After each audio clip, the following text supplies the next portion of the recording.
आइए 2x का वर्ग जमा 5 बराबर 6x को सरल करते हैं। और ये यहां पर एक द्विघात समीकरण यानी क्वाड्रेटिक इक्वेशन है। चलिए इसे एक ऐसे रूप में बनाते हैं जिससे हम सबसे ज्यादा परिचित हैं। आइए हम इसे मानक रूप यानी स्टैंडर्ड फॉर्म में बनाने की कोशिश करते हैं। हम जानते हैं कि ax का वर्ग जमा bx जमा c बराबर 0 इस समीकरण का मानक रूप है। अब हमें इस समीकरण को मानक रूप में लिखने के लिए दाएं पक्ष से 6x को हटाना होगा और दाएं पक्ष को 0 के बराबर करना होगा। ऐसा करने के लिए इस समीकरण के दोनों पक्षों से 6x घटाते हैं, जिससे बायां पक्ष 2x का वर्ग घटा 6x जमा 5 हो जाता है और दाएं पक्ष में ये दोनों पद रद्द हो जाते हैं और यहां पर 0 बचता है। हम जानते हैं कि इसे हल करने के बहुत सारे तरीके हैं, लेकिन हम यहां इसे गुणनखंडित करने की कोशिश करते हैं। तो आइए इसका गुणनखंडन करने के लिए इसके दोनों पक्षों को 2 से विभाजित करते हैं। और अगर हम इसके दोनों पक्षों को 2 से विभाजित करते हैं तो हमें x का वर्ग और x पद के पूर्णांक गुणांक यानी इंटीजर कोएफिशिएंट मिलता है। लेकिन हमें अचर पद यानी कांस्टेंट टर्म 5/2 मिलता है, इसलिए इसका गुणनखंडन करना आसान नहीं है। इसलिए हम यहां या तो पूर्ण वर्ग बनाने कंप्लीटिंग द स्क्वायर या द्विघात सूत्र यानी क्वाड्रेटिक फॉर्मूला का प्रयोग करते हैं। आइए इसे इस तरह करते हैं। द्विघात सूत्र से हमें पता चलता है अगर हमारे पास कुछ चीज मानक रूप में है तो हम इसके मूलों यानी रूट्स को निकाल सकते हैं। इसलिए हमें समीकरण के 2 मूल ऋणात्मक b जमा या घटा वर्गमूल b का वर्ग घटा 4ac और इस पूरे के बटा 2a से मिलता है। चलिए इस सूत्र का यहां प्रयोग करते हैं।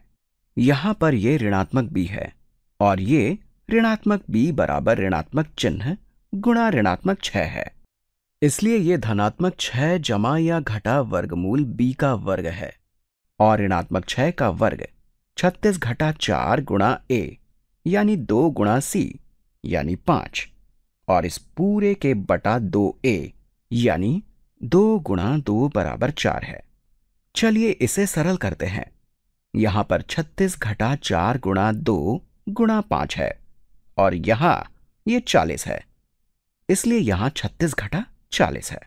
अब आप सोच रहे होंगे कि यहां पर क्या हो रहा है। अब यहां इस पूरे के बटा 4 है, या हम इसे ऐसे कह सकते हैं कि यहां 6 जमा या घटा वर्गमूल ऋणात्मक 4 और पूरे के बटा 4 है। अब अगर हम ऋणात्मक 4 का वर्गमूल लेते हैं तो हमें एक काल्पनिक संख्या यानी इमेजिनरी नंबर मिलती है और हम यहां पर सही हैं। इसलिए इस द्विघात समीकरण के दोनों मूल सम्मिश्र यानी कॉम्प्लेक्स हैं और जब हम इसका मूल्यांकन करते हैं तो हमें एक काल्पनिक संख्या मिलती है। इसलिए हम कह सकते हैं कि हमें 2 सम्मिश्र संख्याएं मिलती हैं।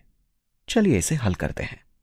यहां पर ऋणात्मक 4 का वर्गमूल 2i के समान है, या हम इसे इस तरह भी सोच सकते हैं कि ऋणात्मक 4 का वर्गमूल ऋणात्मक 1 का वर्गमूल गुणा 4 का वर्गमूल के समान है।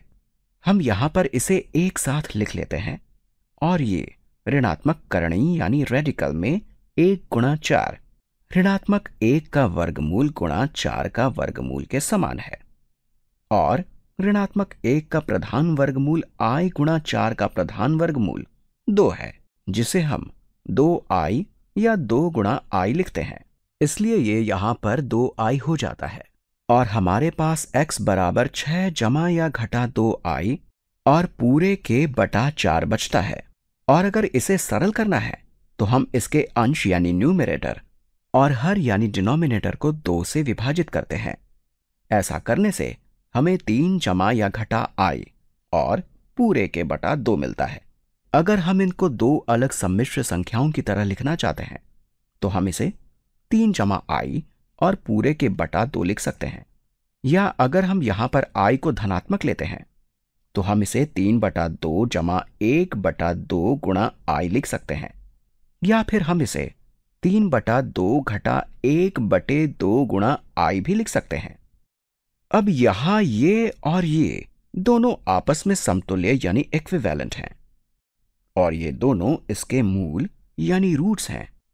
अब हम ये सत्यापित यानी वेरीफाई करना चाहते हैं कि ये हमारे दो मूल हैं, इसलिए हम इसे 3 जमा आई और पूरे के बटा 2 लिख सकते हैं। ये समतुल्य यानी इक्विवेलेंट है।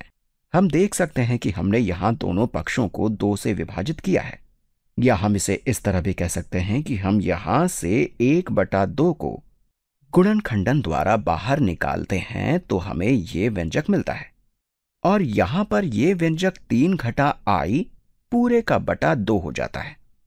या हम इसे सीधे तौर पर 3 जमा या घटा आई और पूरे के बटा 2 लिख सकते हैं। इसलिए यहां हमारे पास 3 जमा आई और पूरे के बटा 2 या 3 घटा आई और पूरे के बटा 2 है। अब हम कह सकते हैं कि यहां ये और ये, या ये और ये, या ये सभी इन दोनों मूलों को समान तरीके से प्रदर्शित करती हैं। चलिए देखते हैं कि ये सही है कि नहीं। इसलिए यहां पर सबसे पहले इस पद से शुरू करते हैं। ये थोड़ा कठिन है, इसलिए हम इसका और बाकी सभी का वर्ग कर देते हैं। तो देखते हैं कि क्या हम इसे कर सकते हैं। हम यहां पर 2 गुणा इस मात्रा का वर्ग लेते हैं, इसलिए यहां 2 गुणा 3 जमा आई और पूरे के बटा 2 का वर्ग जमा 5 है, और इसे सत्यापित यानी वेरीफाई करते हैं कि ये 6 गुणा 3 जमा आई और पूरे के बटा 2 के समान है। अब देखते हैं कि 3 जमा आई का वर्ग क्या होता है। हम यहां ये 2 गुणा, आइए इसका वर्ग करते हैं। 3 जमा आई का वर्ग है, अब ये 3 का वर्ग यानी 9 जमा 2 गुणा 3 और आई का गुणनफल यानी 3 आई गुणा 2 बराबर 6 आई हो जाता है। तो अब ये जमा 6 आई है। अगर आप ये नहीं समझ पाते हैं तो मैं आपको यही सलाह दूंगा कि आप यहां इसे गुणा करें या फिर वितरण गुणधर्म यानी डिस्ट्रीब्यूटिव प्रॉपर्टी का प्रयोग करें। ऐसा करने पर हम कह सकते हैं कि ये बीच का पद 3 आई और 3 आई 2 बार है। जब हम इनको जोड़ते हैं तो हमें 6 आई मिलता है। अब इसके बाद जमा आई का वर्ग है जो ऋणात्मक 1 के बराबर होता है, तो यहां घटा 1 है और पूरे के बटे 4 जमा 5 है। अगर हम यहां अंश यानी न्यूमरेटर और हर को 2 से विभाजित करते हैं तो यहां हमें 3 मिलता है और यहां 1 मिलता है। अब इस 3 को कोष्ठक में 3 जमा आई से गुणा करते हैं तो ये 9 जमा 3 आई हो जाता है। चलिए देखते हैं कि यहां हमारे पास क्या है। अब हम इसे यहां सरल कर सकते हैं, जिससे ये 9 घटा 1 बराबर 8 है। अब यहां 8 जमा 6 आई है। अगर हम इसके अंश और हर यानी डिनोमिनेटर को 2 से विभाजित करते हैं तो अंश 4 जमा 3 आई हो जाता है, और हर को 2 से विभाजित करते हैं तो 2 मिलता है। ये 2 और ये 2 रद्द हो जाते हैं, इसलिए बाएं पक्ष में हमारे पास 4 जमा 3 आई जमा 5 बचता है, जिसे 9 जमा 3 आई के बराबर होना चाहिए। हम देख सकते हैं कि इस समीकरण में दोनों तरफ हमारे पास 3 आई है और ये 4 जमा 5 वास्तव में 9 के बराबर है। इस प्रकार ये हल 3 जमा आई निश्चित रूप से सही है। आइए अब इस 3 घटा आई से शुरू करते हैं। चलिए एक बार फिर मूल समीकरण यानी ओरिजिनल इक्वेशन को देखते हैं, जो 2x का वर्ग जमा 5 बराबर 6x है। आइए इसे यहां नीचे लिख लेते हैं। 2x का वर्ग जमा 5 बराबर 6x। चलिए अब सत्यापित करते हैं कि इसके मूल सही हैं या नहीं। यहां हमारे पास 2 गुणा कोष्ठक में 3 घटा आई और पूरे के बटा 2 का वर्ग जमा 5 है, जो इस समीकरण 6 गुणा कोष्ठक में 3 घटा आई और पूरे के बटा 2 के बराबर है। एक बार फिर ये एक कठिन स्थिति है, लेकिन आइए यहां कुशलतापूर्वक इसका सही उत्तर निकालते हैं। इसलिए ये कोष्ठक में 3 घटा आई का वर्ग है, जिसे हम 3 घटा आई गुणा 3 घटा आई कह सकते हैं, और हम इन 2 पदों वाले व्यंजक या इन सम्मिश्र संख्याओं यानी कॉम्प्लेक्स नंबर्स का वर्ग करके अभ्यास कर सकते हैं। यहां पर 3 का वर्ग 9 है और 3 गुणा ऋणात्मक आई बराबर ऋणात्मक 3 आई है। और इसका 2 के साथ गुणा करने पर ये ऋणात्मक 6i हो जाता है। और इस ऋणात्मक i का वर्ग का मान ऋणात्मक 1 है। यहां पर ऋणात्मक 1 गुणा ऋणात्मक 1 गुणा i है, जो ऋणात्मक 1 के बराबर है। इस ऋणात्मक i का वर्ग भी ऋणात्मक 1 है और यह ऋणात्मक i भी एक वर्गमूल है, लेकिन यह प्रधान वर्गमूल नहीं है, लेकिन इसका एक वर्गमूल ऋणात्मक 1 है। यहां पर हमारे पास धनात्मक 1 है, माफ कीजिए, हमारे पास ऋणात्मक 1 है, क्योंकि ऋणात्मक i का वर्ग ऋणात्मक 1 है। तो ये ऋणात्मक 1 और अब पूरे के बटा 4 है, जिसे हम 2 का वर्ग भी कह सकते हैं। अब यहां हमारे पास 2 है और यहां 5 है, जो इसके बराबर होना चाहिए।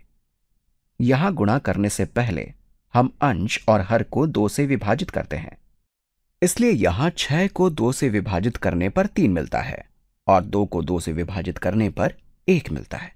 इसलिए ये 3 गुणा 3 बराबर 9 है और 3 गुणा ऋणात्मक i बराबर ऋणात्मक 3i है। चलिए इसे थोड़ा विस्तार से सरल करते हैं।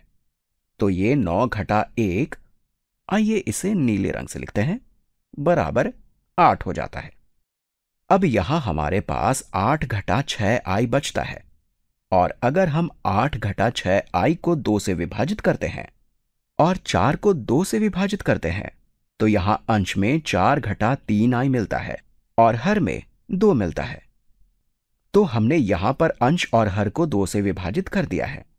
अब यहां अंश में हमारे पास 2 है, यहां हर में भी 2 है, जिससे ये दोनों पद रद्द हो जाते हैं।